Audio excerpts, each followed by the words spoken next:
بسم اللہ الرحمن الرحیم۔ سب سے پہلے تو میں عرض کر دوں کہ علامات قیامت جو ہیں وہ بہت سی ہیں۔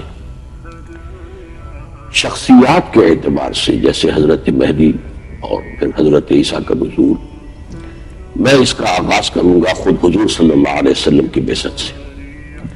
حضور نے فرمایا انما بعثت انا والساعہ کہاتین، میں اور قیامت اس طرح میری بعثت ہوئی ہے کہ ہم جڑے ہوئے ہیں، کیونکہ حضور آخری رسول آخری نبی ہیں اور اب آپ کے بعد قیامت ہی آتی ہے، آخری شریعت۔ البتہ قریب قیامت جا کر جو سب سے بڑی شخصیت سب سے پہلے ظاہر ہوگی وہ حضرت مہدی کی ہے۔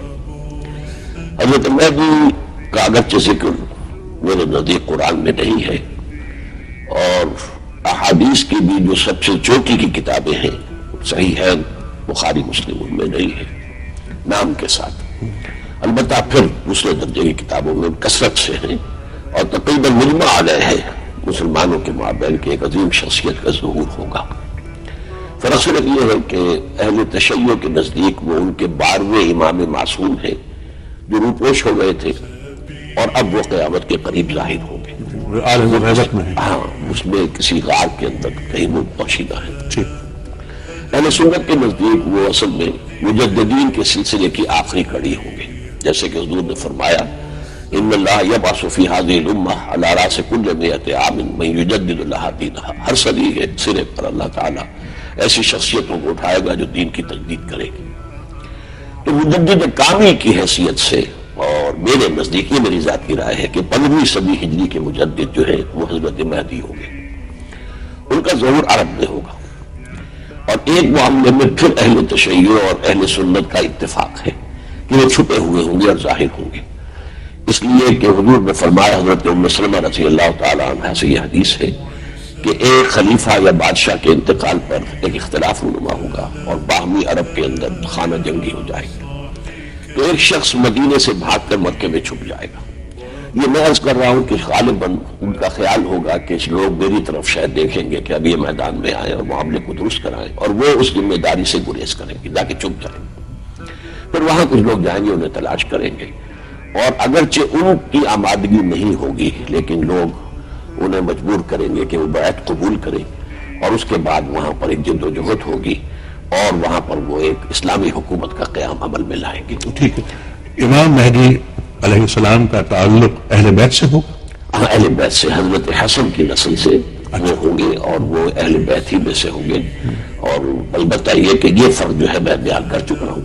باقی اہل تشیع کے نزدیک تو وہ غار میں چھپے ہوئے ظاہر ہوں گے، ہمارے نزدیک وہ مکے میں کہیں چھپے ہوئے ہوں گے۔ اس کو علامہ اقبال نے ایک بڑے خوبصورت شعر میں جو ہے سمویا ہے ان دونوں چیزوں کو۔ خضر وقت از خلوت دشت حجاز آیت برو، لیکن ان کی مدد کے لیے فوج جائے گی کسی مشرقی ملک سے، یعنی ایران ہو سکتا ہے، ایران ہو سکتا ہے، افغانستان، پاکستان، تو ان میں سے کسی ملک سے۔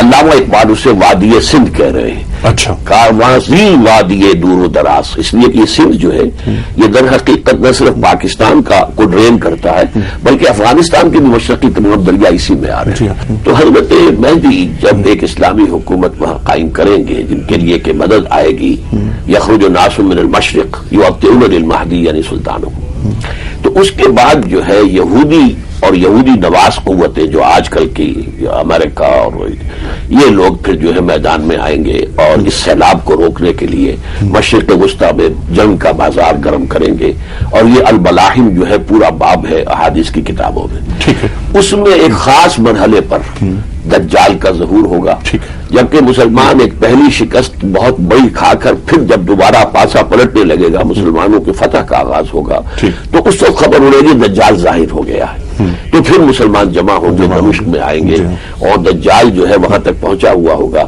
اس موقع پر پھر حضرت مسیح علیہ السلام کا نزول ہوگا، اور وہی پھر قیادت فرمائیں گے اور دجال کو قتل کریں گے۔